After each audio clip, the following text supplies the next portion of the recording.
I didn't think I'd be the kind of man who'd ever say this, but I caught my wife cheating on me through spyware I installed on her phone. And the worst part? It wasn't even the first time. It all started one Thursday night. Her name's Kayla, petite, blonde, with a face that could melt cops and a tongue that could sharpen knives.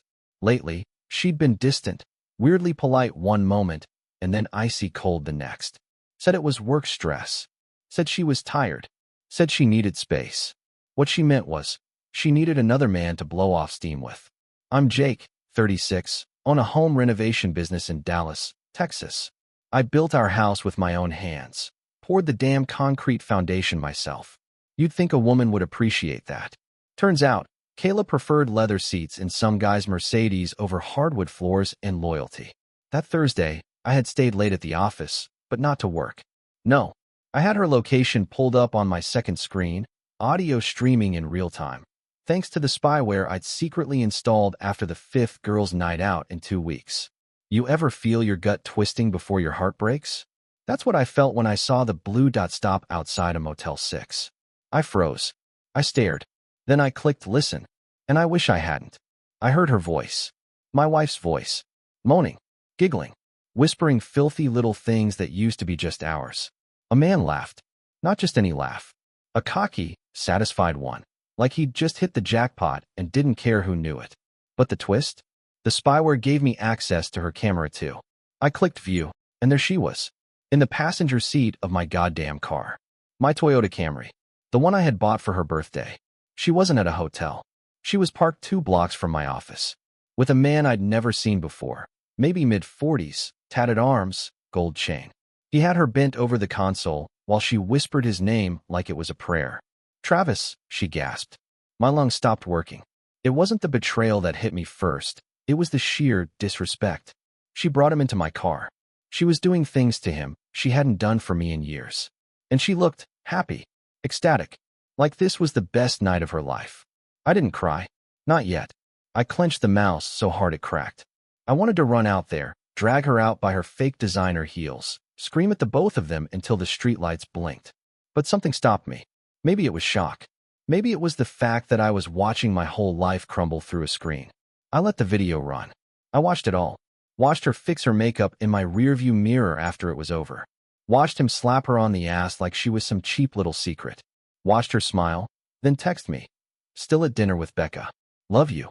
She even added a heart emoji. I stared at the screen for a long time after that. Then I did something I hadn't done in 5 years. I poured myself a whiskey. Sat back. Replayed it all. Not the act. I didn't need to see that again. But the moment she looked into the camera by accident. She didn't know I was watching, but there was a flash in her eyes, like she knew she had won something. That's when I realized. This wasn't a mistake. It was a strategy, and I was her fool. But not for long. Next part? You'll hear how I turned this quiet rage into something she never saw coming. You think spyware was the only trick I had up my sleeve. Think again. I didn't sleep that night. I just sat there, the glow of the laptop screen washing over me, listening to the silence of our house, my house, where every photo on the wall now felt like a damn lie. Every laugh, every memory, it all blurred into something disgusting. I stared at the text she sent again. Still at dinner with Becca. Love you. Heart emoji. It was like a punch to the throat every time I read it. She wasn't just cheating, she was enjoying it. Confident enough to lie with a smile on her face, probably laughing with Travis about what a boring idiot her husband was. I could practically hear it. He thinks I'm with my best friend, Becca. Meanwhile, I'm breaking in his front seat like it's a new toy. I replayed the audio again, just to make myself hate her more. And I did. Every little sound she made, every whisper, it drilled into me. Not because I missed her. No, because I couldn't believe I let it get this far. That I had given so much to someone who gave me back nothing but betrayal and fake smiles. Around 4 a.m., she walked in like she was floating, heels off, hair messy, eyeliner smudged. I watched from the kitchen. She didn't know I was awake. She tiptoed, as if she was actually trying to keep up the lie, even when no one was asking questions. She slid her phone onto the charger and crept into the bathroom. I followed.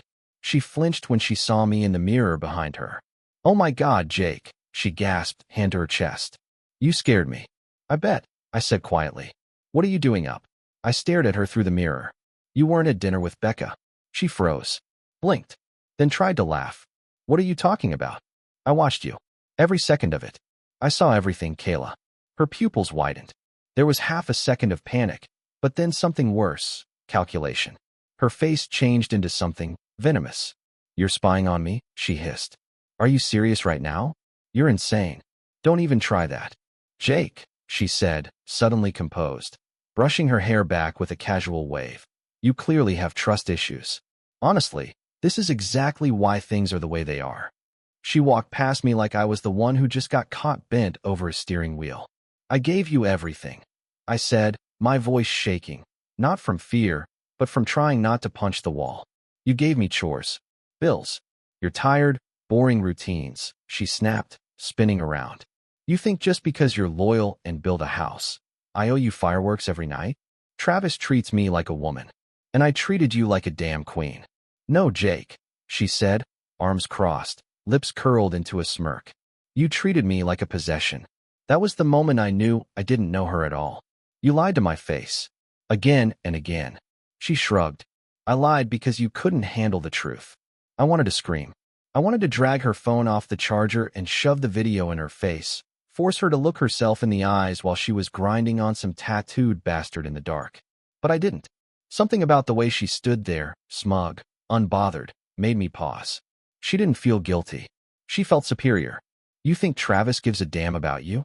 I said. He's using you. And I'm using him, she said, deadpan. It hit me like a shot to the chest. That's when I realized it wasn't just lust. It was calculated betrayal. She was using him for excitement and using me for stability. My money, my home, my name. I turned and walked to the living room, sat on the edge of the couch and stared at the framed wedding photo above the fireplace. Our smiles, her white dress, my hand around her waist.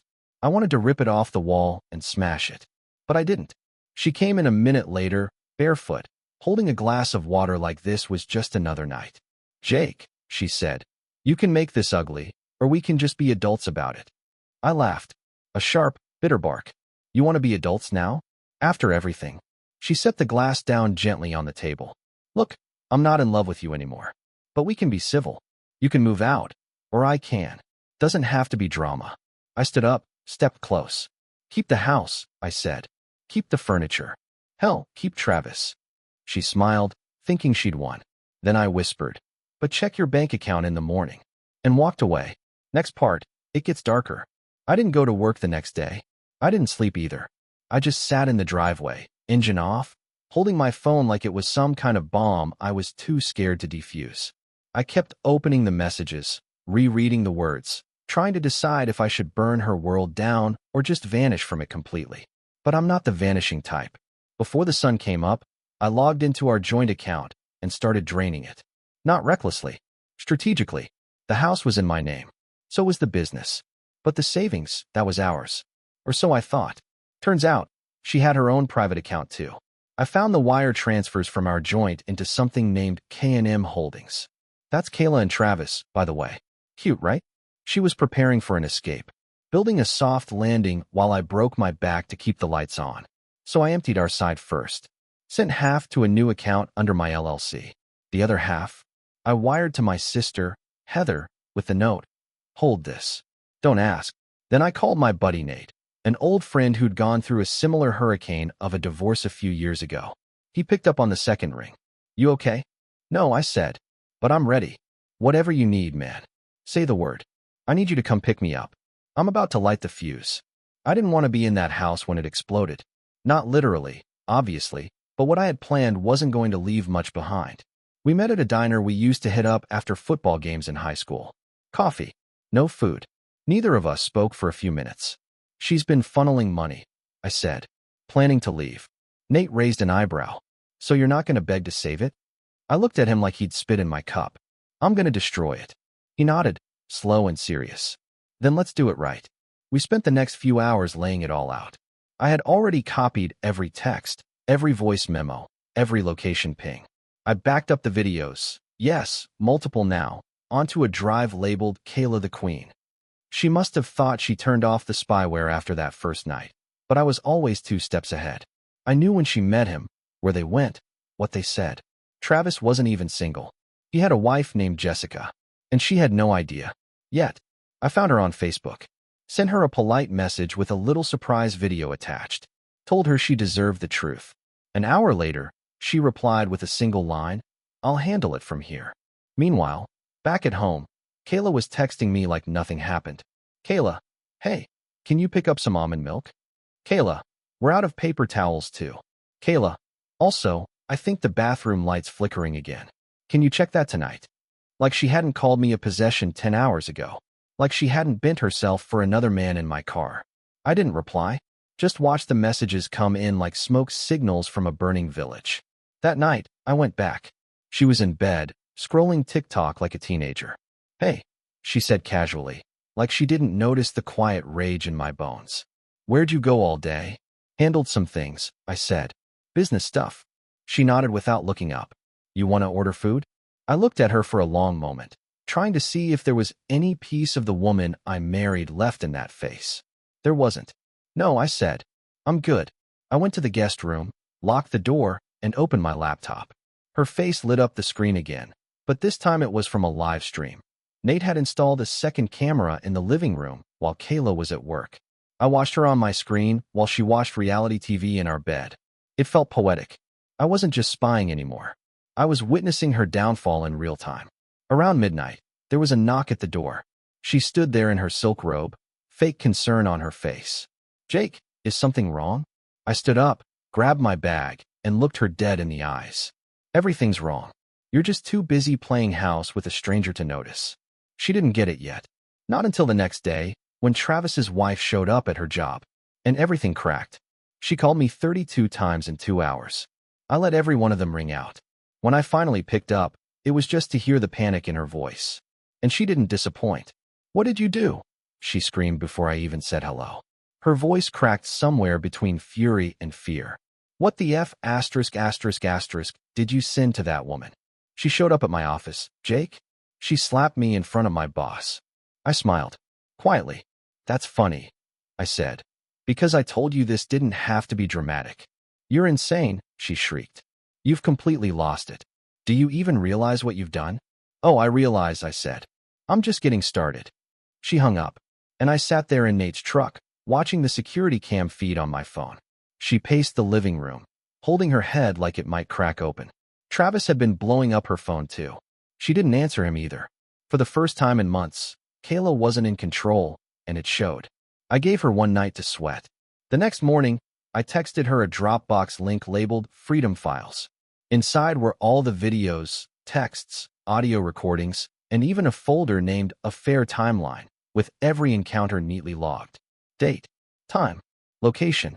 Travis's name was highlighted. So was the name of her supervisor, Mason, the guy she swore she'd never even consider. Turns out, Travis wasn't the only one. Yeah, she was collecting men like shoes while I was busy building her a damn future. She called again, voice low and fake sweet this time. "Jake, babe, let's talk. Can we just sit down like adults and work through this?"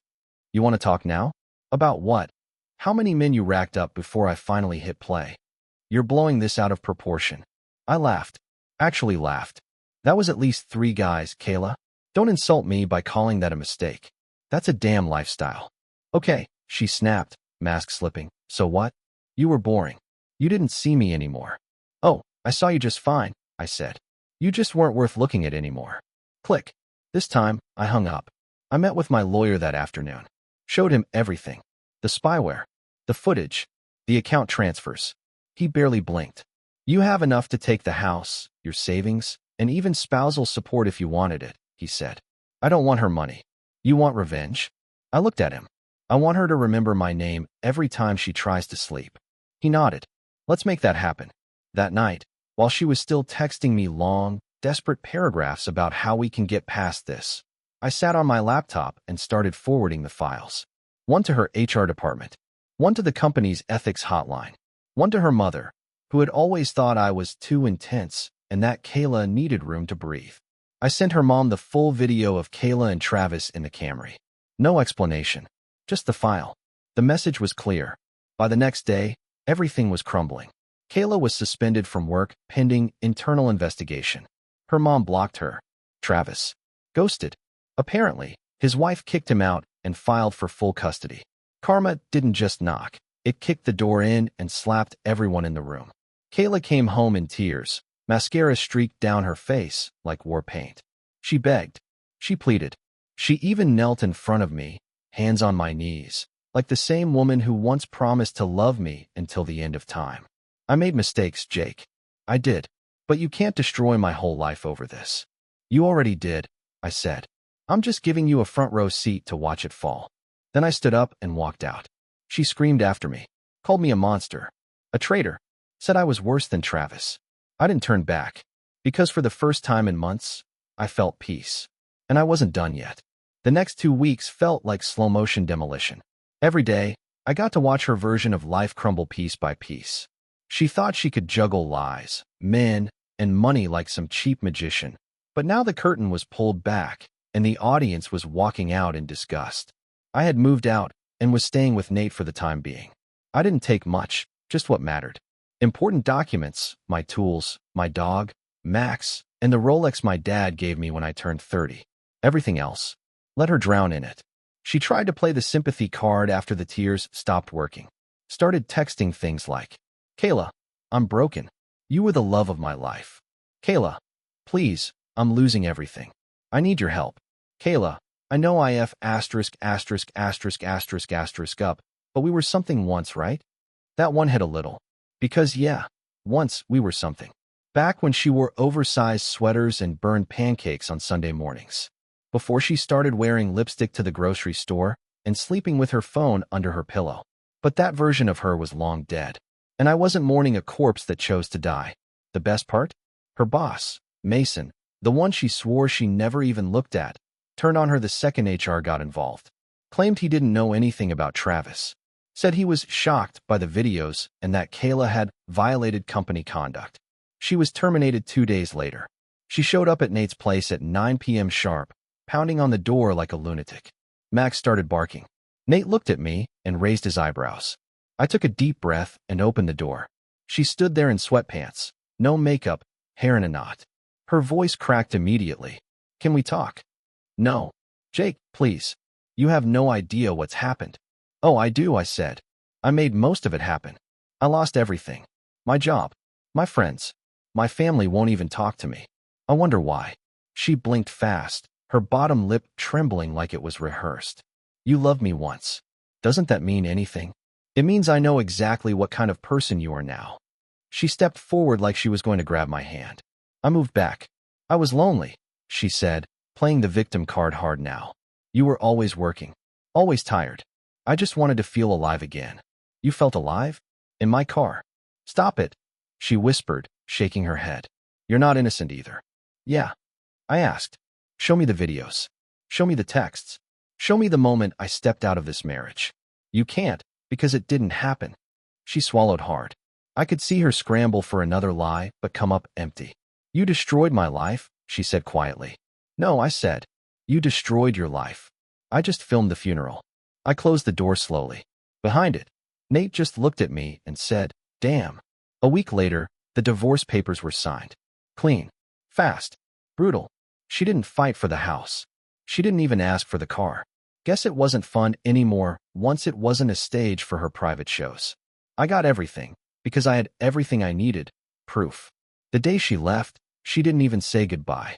Just slammed the trunk of her friend's car and drove off without looking back. And I stood on the porch, arms crossed, feeling the most alive I'd felt in years. Not angry. Not sad. Just clean. The last thing I did, I changed the locks. Changed my number. Changed the damn energy of the house. Because I wasn't going to let a single ghost of her stay. She made her choices. And I made mine. And I'd make them again. About a month passed. The silence in the house didn't feel empty anymore. It felt earned. Like a scar that finally healed right. I started sleeping better. Eating better. Even breathing felt lighter, like I'd been dragging around 100 pounds of lies and didn't realize until they were gone. But Kayla? She wasn't gone. Not really. She lingered in the background, like smoke after a fire. I'd hear things. Little things. That she moved in with her sister. That Travis never spoke to her again. That Jessica, his wife, filed for a restraining order after Kayla showed up at her office crying. She even tried calling Nate once, pretending it was an accidental dial. He blocked her without saying a word. She still emailed me now and then. Not much. Just little needles she hoped would sink deep. Kayla, you're the cruelest man I've ever known. Kayla, you destroyed the version of me I loved. Kayla, if you ever loved me, you'll undo what you did. I didn't reply. Not once. She was looking for an echo. I gave her silence. And yet, even with her gone, the damage didn't just vanish. I'd be out getting groceries and see a woman with blonde hair in front of me, and my stomach would knot up. I'd smell her perfume on someone and feel my hands twitch. Betrayal doesn't fade fast. It stains. It makes you question your own instincts, how you missed the signs, how you let it all slide until it crushed you. But I wasn't crushed. I was rebuilt. I poured myself into work, took on bigger clients, rebranded the business, got a new truck, a new logo, even hired a couple of guys to help out full-time, something I'd always put off because Kayla said we couldn't afford it. Turns out, we could. She just didn't want me to grow. She wanted me contained. One night, I was grabbing drinks with Nate at this bar we used to hit up back in our 20s. Loud, crowded, familiar in a way that felt weird now. There was a girl sitting a few stools down, brunette, sharp eyes, no fake lashes or spray tan. She looked real. Not polished, not perfect. Just grounded. We locked eyes. She smiled. I nodded back. Didn't do anything about it. Not that night. But it was the first time I looked at a woman and didn't automatically compare her to a lie. That was something. A few days later, Kayla emailed again. Kayla, I heard you're doing well. Good for you. I guess I was the villain after all. No attachments. No emojis. Just that. I stared at the screen for a long time. And then, for the first time, I did reply. Me. You weren't the villain, Kayla. You were the test. I passed. That was the last time she ever contacted me. Funny how peace doesn't come with fanfare or closure. It just settles in slowly, like the sound of wind calming after a storm. One morning I woke up, made coffee, let Max outside, and realized I hadn't thought of her in days. That's when I knew it was really over. Not because I said it was, but because it didn't matter anymore. Summer rolled in quiet. The kind of quiet that used to feel uncomfortable when Kayla was still around, filling the house with her fake energy, her constant scrolling, her voice that always sounded one sentence away from a complaint. Now, the silence felt different. Like peace wasn't just the absence of noise, but the presence of something new, freedom. I didn't go looking for anyone new right away. I wasn't broken, but I wasn't ready either. I had too much dirt to shake off, too many ghosts hiding in the corners of what used to be our bedroom, our bathroom, our life. Still, life had a way of bringing people into your orbit when you least expect it. It started small. The girl from the bar, Rachel, as I later learned, bumped into me again at a coffee shop near the job site. She remembered me. I remembered the smile. This time we talked. Turns out, she was a nurse. Tough. Smart. Had been through her own version of hell with a cheating fiancé 2 years ago. She didn't wear bitterness like a badge. Just honesty. Her voice didn't feel like sugar or poison. It just felt human. We got coffee. Then we got dinner. Then we spent an entire Saturday just walking and talking. No rush. No pressure. Just two people learning how to breathe next to someone else again. That night, as we sat on a bench near White Rock Lake, watching the water reflect the city lights, she asked me, "Do you still think about her?" I didn't lie. Sometimes, I said, but not because I miss her. It's more like looking at a scar. You feel it, but it doesn't hurt anymore. She nodded. I get it. And she did. She really did. It wasn't some movie moment. There were no fireworks. No dramatic music. Just a quiet understanding. And that meant more than all the fake passion and empty promises Kayla ever gave me. The next day, I cleaned out the last of her stuff. There wasn't much left. A box of old photos, some earrings in the back of a drawer, a pair of shoes I think she forgot. I didn't burn it or trash it. I packed it neatly, taped it shut, and left it at her sister's door with a note that simply said, "Done." That was it. No dramatic send-off. No bitterness. No hate. Just closure. A few months later, Rachel and I were sitting on my back porch, Max curled up at our feet, a quiet breeze cutting the Texas heat. She looked at me and said, "Do you think you'll ever fully forgive her?" I stared out at the fence I built myself. The one Kayla used to say was too plain. I already did, I said. Forgiving her doesn't mean I forget what she did. It means I don't let it own me anymore. That answer surprised even me. But it was true. I wasn't carrying her betrayal like a badge anymore. I wasn't carrying it at all. A year to the day after it all blew up, I stood in the same driveway where I had watched my world collapse through the glow of a laptop screen. The sun was setting behind the house I once built for someone who never deserved it. Now it was just mine. No echoes of lies. No lipstick-stained coffee mugs. Just me, Max, a new coat of paint, and a life that finally felt like mine again. I had rebuilt the kitchen, tore out the bathroom she used to spend hours in. Hell, I even knocked down the old bedroom wall and made it something new, a space that didn't hold shadows. Rachel was inside, helping prep dinner. She didn't replace Kayla. She wasn't supposed to. She just showed up when I was ready to live without looking over my shoulder. She didn't ask for pieces of me Kayla had broken. She helped me build new ones. I thought back to that first night, the spyware, the moaning in my car, the text with the heart emoji. And for the first time in forever, it didn't make my blood boil. It didn't hurt. It didn't feel like anything, really. Just a chapter that ended. And man, what a damn chapter it was. People always say betrayal changes you. They're right. It does. But it doesn't have to ruin you. It doesn't have to define you. What it can do, if you let it, is refine you. Make you sharper, quieter, wiser. So here's what I learned. If something feels wrong, it probably is. Don't wait for proof. Listen to your gut. Love should never make you feel small. If you have to spy to find the truth, you already know the truth. And when someone shows you who they really are, don't beg them to lie better, walk away. There's power in knowing when to let the fire burn. I went back inside. Max followed.